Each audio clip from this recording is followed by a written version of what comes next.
Education town channel देखने वाले सभी बच्चों का हार्दिक स्वागत है।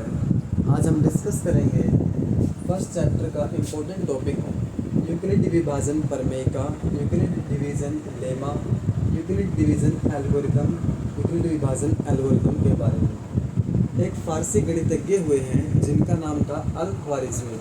उन्होंने एक पुस्तक लिखी जिसका नाम था हिसाब अल-जबर व अल-मुकाबला। तो उनकी इस पुस्तक में जिक्र मिलता है किसका? यूक्लिड विभाजन प्रमेय का और यूक्लिड विभाजन एल्गोरिथम का। उन्होंने अपनी इस पुस्तक में एल्गोरिथम के बारे में और प्रमेय के बारे में बताया है। उन्होंने बताया है कि जो एल्गोरिथम होता है वो हमारे पास सीरीज ऑफ स्टेप्स होता है। जो एल्गोरिथम होता है वो सीरीज ऑफ स्टेप्स होता है जिसका प्रयोग, जिसका यूज एक स्पेशल प्रकार की, विशेष प्रकार की समस्या को हल करने के लिए करते हैं। और जो हमारे पास यूक्लिड डिवीज़न लेमा है या प्रमेयिका है, ये हमारे पास एक प्रूव्ड स्टेटमेंट होती है, एक सिद्ध किया गया कथन होता है जिसका प्रयोग हम अन्य कथन को सिद्ध करने के लिए करते हैं। तो जो फारसी गणितज्ञ है अल-ख्वारिज़मी, उनके अकॉर्डिंग जो एल्गोरिथम है वो सीरीज ऑफ स्टेप्स होता है। कुछ चरण होते हैं जो हमें 1 बाय 1 फॉलो करने होते हैं और एक विशेष प्रकार की समस्या को हम हल कर सकते हैं।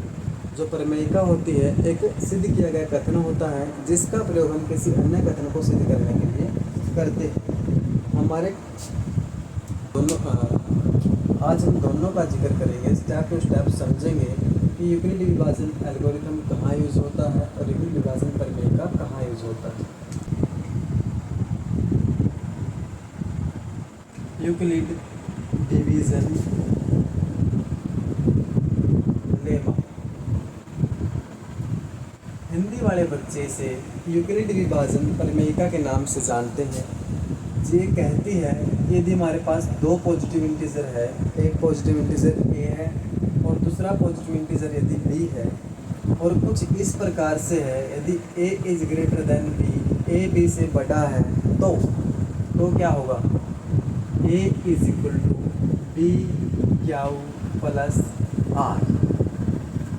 तो हम a को लिख पाएंगे उस दूसरे पॉजिटिव इंटीजर के साथ प्रोडक्ट में, क्वोशंट को भागफल में, और r होगा हमारे पास रिमाइंडर शेषफल। और r की जो वैल्यू होगी वो क्या होगी?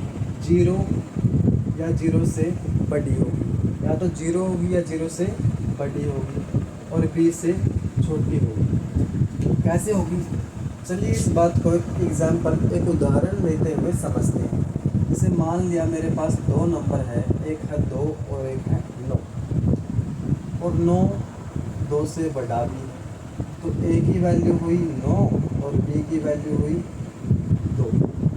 चलो मैं b से डिवाइड करता हूँ a को, तो ये लिया 9, b से डिवाइड किया 4 टाइम, 4 बार, 2 चौके 8, रिमाइंडर बचा 1। तो रिमाइंडर की वैल्यू तो b से छोटी ही है, हमने यही लिखा था, और 0 से बड़ी है, या तो रिमाइंडर 0 से बड़ा होगा या फिर 0 होगा, ये बात भी ठीक है। अब हम इस 9 को लिख सकते हैं क्या?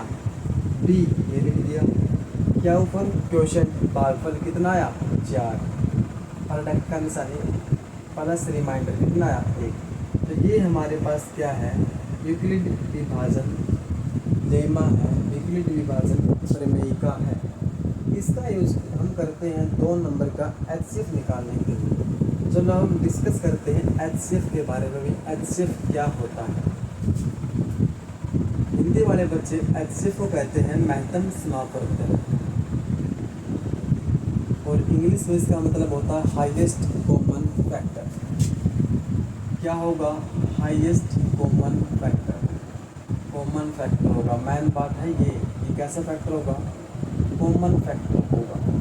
For example, for your kind information, let us assume, मान लेते हैं कि मान लेते हैं कि हमारे पास एक 8 है और एक 16 है। भाग विधि से HCF निकालने की कोशिश करते हैं। 2 4 जा 8, 2 2 जा 4, 2 1 जा 1। तो 8 के फैक्टर निकल के आए 2 × 2 × 2। इसी तरह से यदि हम 16 के फैक्टर कर दें,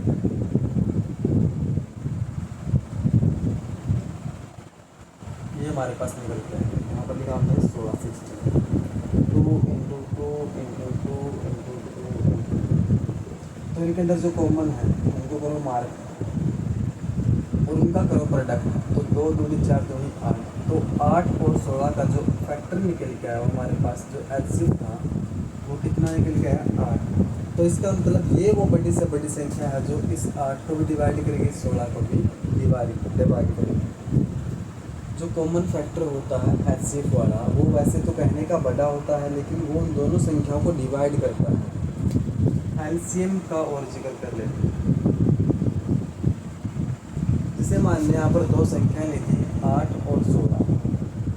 तो 8 और 16 का जो एचसीएफ होगा वो इन दोनों को डिवाइड करेगा, इन दोनों नंबरों को, लेकिन जो इनका एलसीएम होगा वो इन दोनों नंबरों से डिवाइड करेगा। आई होप आप समझ रहे हैं डिफरेंस को। जो एचसीएफ होगा वो इन दोनों नंबरों को डिवाइड करेगा और एलसीएम को इन दोनों नंबर डिवाइड करेगा। एलसीएम बड़ा होता है एचसीएफ से, एचसीएफ छोटा होता है।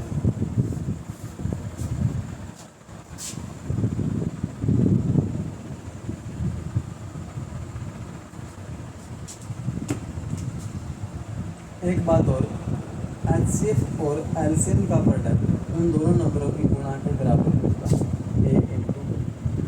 जैसे हमने 8 और 16 ले लिए तो ए और बी यहाँ पर हमारे पास दो नंबर होंगे। अब हम एक एग्जांपल सोल्व करते हैं किसका यूज़ करके, यूक्लिड डिवीज़न लेमा का यूज़ करके, जो कि हमें क्या कहता है a is equal to b q plus r, और आर क्या होगा 0 से बड़ा 0 के इक्वल और लेस देन बी। तो मेरे पास दो पॉजिटिव इंटीजर है, एक है 135 135 और दूसरा है 225। ए की वैल्यू है 225, बी की वैल्यू है 135। अब मैं 225 को 135 से डिवाइड करना शुरू करता हूँ। तो 100 दूनी 235 दूनी 70, 270 ज़्यादा हो जाएगा तो ये गया 1 टाइम 135। 5 से 5 गया 0, 12 से 3 गई 9। सेक्सुअल छोटा है, रिमाइंडर छोटा है, तो अब इसकी बारी, इसको लेके आओ यहाँ पर 135, 90 बन जा 90, 90 कमा 90। हिंदी वाले बच्चे इस तरह से समझ सकते हैं। फिर हम से 9 गए 4। अब इसकी बारी, इसको पकड़ो 45 दूनी 90। तो इसने कर दिया पूरा का पूरा भाग। तो यूक्लिड डिवीज़न एल्गोरिथम लेमा के अकॉर्डिंग जो नंबर पूरा डिवाइड करेगा, जो भाजक डिवाइड करेगा पूरा वो हमारे पास क्या होगा एलसीएम। इसका मतलब ये दो नंबर थे हमारे पास 135 135 और 225 225, इनका एलसीएम मेरे पास क्या होगा 45 होगा। अगर मुझे इस तरह से लिखना पड़ जाए तो मैं कैसे लिखूँगा 225 बराबर होगा इसके 135 एकम 135 और 90 प्लस। अगर आप ऐसा करोगे तो मेरे पास क्या आएगा 225। अब बारी है 135 की।